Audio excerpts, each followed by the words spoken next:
Oke, shalom semuanya. Eee, Kejadian 2 ini cerita yang sangat menarik sekali ya. Ini menceritakan bagaimana secara detail, Tuhan melakukan penciptaan.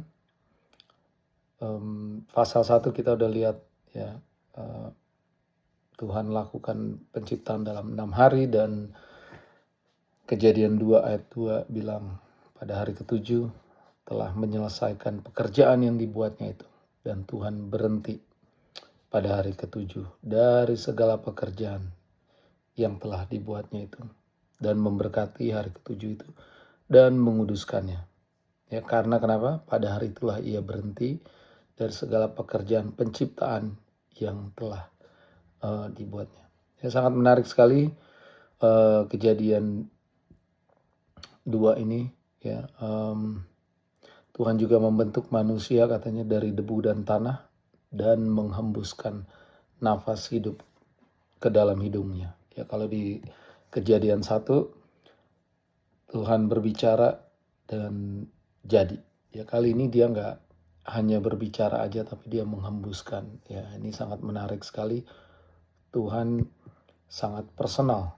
Ya, dia membentuk manusia dari tanah liat, dari debu tanah. Ya, ibaratnya kalau saya baca ya konteks dalam bahasa originalnya, Tuhan itu kita bayangkan seperti seorang seniman yang membuat uh, seninya dengan hati-hati, dengan sedemikian rupa. Ya, ini menunjukkan bahwa manusia itu sangat-sangat spesial. Ya, nggak cuman Tuhan ngomong jadilah benda-benda yang ada di langit, ya jadilah daratan, lautan, jadilah tumbuh-tumbuhan, enggak. Ya, tapi kali ini dia benar-benar take time. Ya, dia benar-benar ambil waktu, dia ambil debu tanah, dia ciptakan sedemikian rupa, setelah jadi dia hembuskan nafas hidup.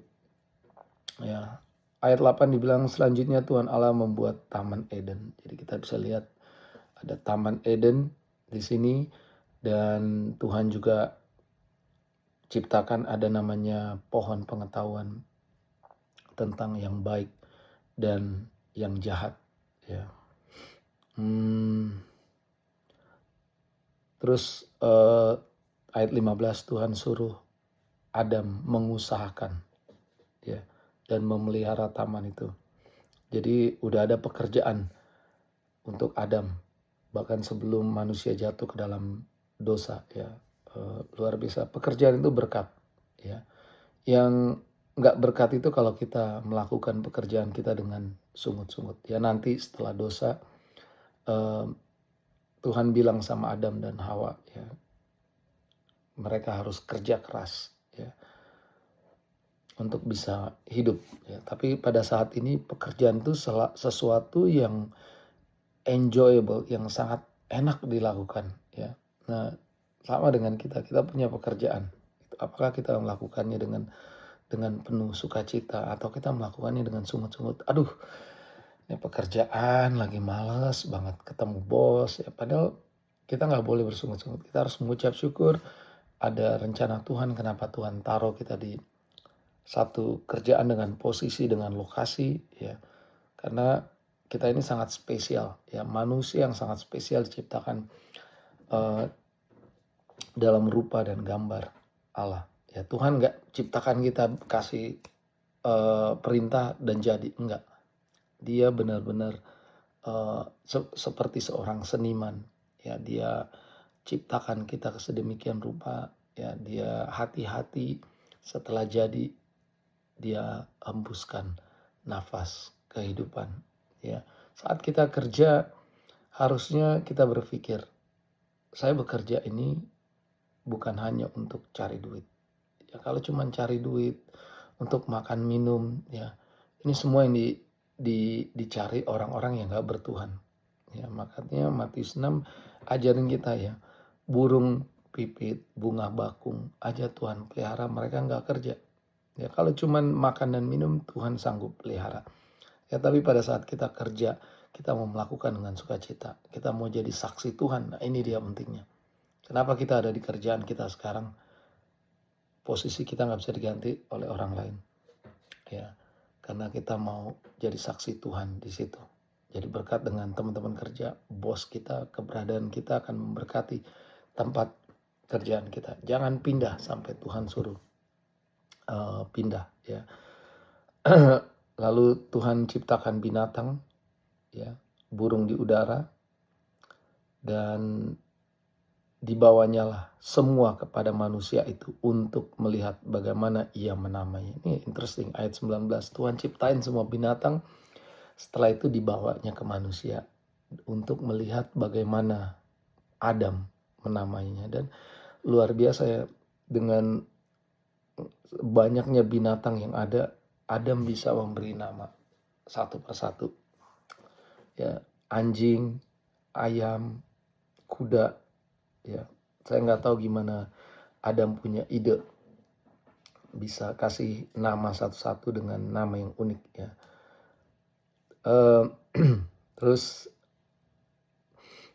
ayat 21 ya 20, manusia itu memberi nama kepada segala ternak, kepada burung-burung di udara, dan kepada segala binatang hutan. Tetapi baginya sendiri ia tidak menjumpai penolong yang sepadan dengan dia. Makanya ayat 21, Tuhan membuat Adam itu tidur nyenyak. Ketika ia tidur, Tuhan ambil salah satu rusuk daripadanya, lalu menutup tempat itu dengan daging. Ini kita tahu namanya Hawa. Hawa ini tidak diciptakan dari debu dan tanah, tapi dia diciptakan dari tulang rusuk. Ya, tulang rusuk itu posisinya di samping, makanya dia bilang penolong. Ya, kalau namanya samping itu penolong, partner, ya. Dia nggak diambil dari kepala untuk memimpin laki-laki, atau diambil dari tulang kaki untuk laki-laki bisa injek-injek dia, enggak. Tapi diambil dari samping, ya, sebagai penolong, ya.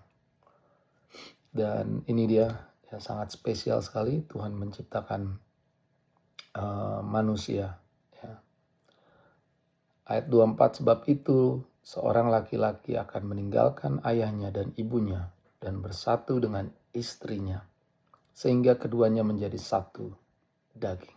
Ini konsep yang agak aneh, dua orang dipersatukan Tuhan.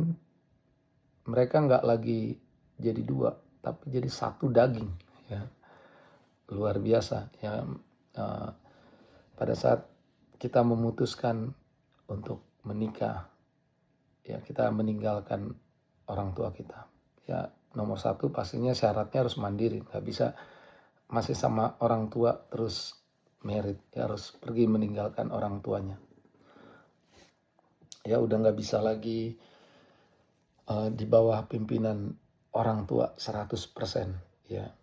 Tapi memang kedua belah pihak meninggalkan keluarga untuk membentuk keluarga yang baru. Ya, dua orang ini nggak bisa lagi nggak jadi dua, tapi jadi satu yang udah Tuhan persatukan. Kalau satu itu nggak bisa dipisahkan oleh manusia sampai maut memisahkan kita. So itu aja tentang Kejadian 2, sangat menarik, ya, bagaimana Tuhan ciptakan kita itu spesial, lebih berharga dari dia ciptakan tumbuh-tumbuhan, benda-benda luar angkasa yang dahsyat, binatang, ya. We're special, guys. Oke, Tuhan memberkati.